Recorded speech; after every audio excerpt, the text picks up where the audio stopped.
Hello les amis.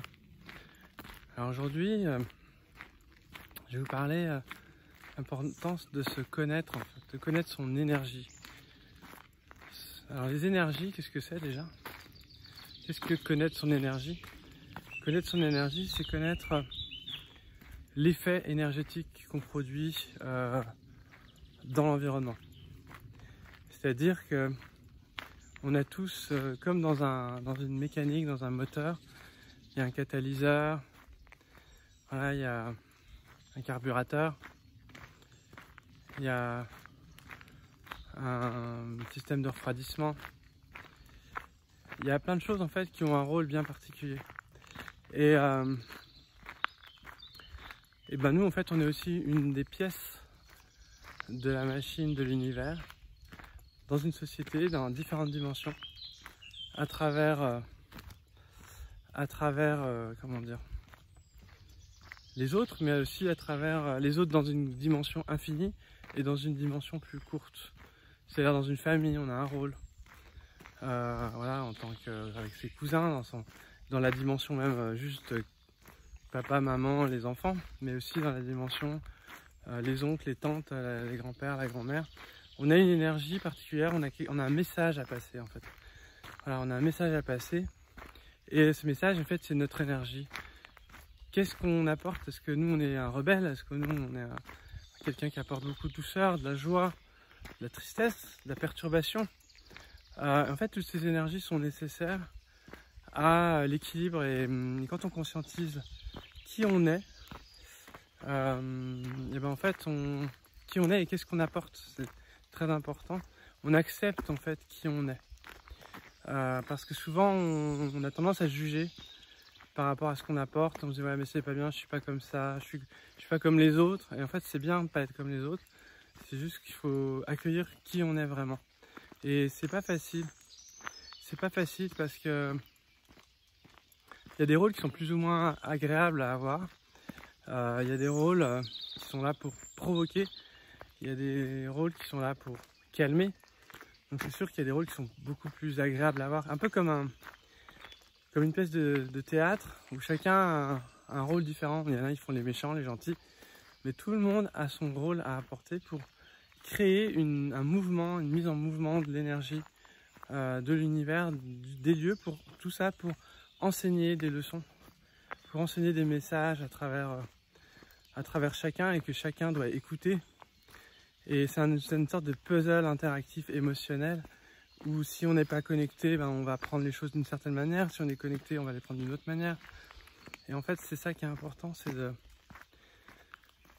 pouvoir accueillir notre énergie, de pouvoir l'emmener là où elle doit aller, en fait. C'est-à-dire en étant vraiment nous-mêmes, sans se juger, en acceptant qui on est et qui sont les autres surtout. Parce que souvent, si on n'accepte pas qui on est, c'est parce qu'on n'accepte pas vraiment les autres. C'est encore un miroir. Donc l'important, c'est vraiment de combiner ces miroirs. Je comprends qui je suis parce que je comprends aussi les autres. Donc si vous avez du mal à vous comprendre, peut-être aussi parce que vous ne cherchez pas à comprendre les autres aussi. Et ça, c'est vraiment important. De ne pas juger, mais de vraiment accepter aussi qui ils sont et qu'est-ce qu'ils ont apporté. Je vais vous donner un exemple d'énergie que je procure. On a plusieurs énergies, hein. Mais par exemple, il y a un programme que j'ai créé qui s'appelle le révélateur. Et le révélateur, c'est pour révéler, pour réveiller. Il y a des choses un petit peu provocatrices dans la révélation. Vous savez, quand on met en lumière, je mets en lumière l'ombre souvent dans mon énergie. Donc, il y a des gens qui, en général, j'ai remarqué un truc, c'est que les gens qui sont dérangés par moi, c'est des gens qui sont dans leur ombre et qui n'ont pas vraiment réveillé leur ombre. Comment dire, ajourner leur ombre. Parce que l'ombre, parce qu'elle est nécessaire aussi. Mais souvent, je suis une sorte de testeur. Et s'il y a des, comment dire, des sensations d'irritation en m'entendant, c'est quelque chose à régler. Et en fait avec tout le monde, hein, bien sûr, mais particulièrement avec l'énergie dans laquelle je suis, parce que voilà, en plus il y a la numérologie, il y a plein de choses qui permettent de capter. Quand on est par exemple 9 en numérologie, ben, on travaille sur l'ombre de la personne avec tout le monde en fait. 9 plus, parce qu'on additionne les chiffres. Par exemple, si je suis avec quelqu'un qui est 4, je vais faire 9 plus 4. Ben, en fait, quand on additionne les chiffres, ça fait 13, et 13 c'est 1 plus 4, ça fait 4. C'est pour ceux qui connaissent la numérologie, mais pour ceux qui ne connaissent pas, en gros on a un chiffre, un chemin de vie, et qui doit nous faire travailler sur une thématique particulière. Et donc l'idée c'est de pouvoir accueillir ce travail, et donc l'énergie dans laquelle on travaille, et le 9 travaille avec les énergies de chacun. C'est-à-dire que un 4 et un 2 ne travaillent pas sur leur chiffre, ils travaillent sur un chiffre extérieur. Donc c'est pas le chemin le plus difficile. Je sais pas si vous me suivez. Mais c'est ça qui est important. Voilà. Si vous n'avez pas compris, il faudra réécouter. Sinon c'est pas grave. C'est un peu technique. Mais en gros, voilà, mon énergie aujourd'hui a cette particularité d'apporter, de provoquer particulièrement. Et personnellement, je le prends pas. C'est vraiment systématique. Donc moi du coup ça me fait énormément travailler sur les différents chemins de vie de chacun. Donc le 9 c'est un numéro qui est très challengeant, mais en même temps qui est très enrichissant.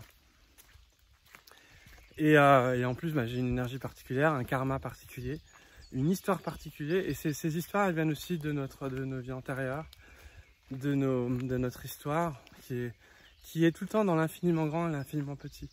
Il y a toujours ces caps d'infiniment grand, infiniment petit, j'en parlerai. Moi j'appelle ça des vortex de l'univers, c'est-à-dire tout ce qu'on vit dans l'infiniment grand, on le vit dans l'infiniment petit, on en reparlera dans une prochaine vidéo. Donc voilà, l'importance de connaître son énergie, et l'importance de connaître aussi les énergies des autres. Voilà, il y a des personnes qui vont être des perturbateurs, il y a des personnes, souvent il y a les noms en heure comme ça, des activateurs, qui vont être des adoucissants. Il y a des personnes qui vont apporter beaucoup de douceur aussi. Et ces personnes-là, elles ont une douceur pour tout le monde, hein, pour l'environnement, à différentes dimensions. C'est-à-dire dimension personnelle, dimension familiale, dimension sociale. Donc c'est important de connaître tout ça parce que ça nous permet d'accepter qui on est surtout. Surtout quand on a un rôle un peu perturbateur. C'est vraiment pas évident, mais par contre il faut l'assumer totalement, avec bienveillance bien sûr. Quand on l'assume, c'est quand on est vraiment serein. On va être un provocateur, mais serein. Parce qu'on sait que c'est notre rôle, donc on va l'accueillir tranquillement. Voilà pour cette vidéo. J'espère que ça vous parle. J'espère que ça vous permet de savoir un peu plus qui vous êtes. Est-ce que vous êtes un catalyseur, un activateur, un carburateur? À vous de prendre le temps de réfléchir, de vous poser la question pour avoir la réponse. À bientôt les amis.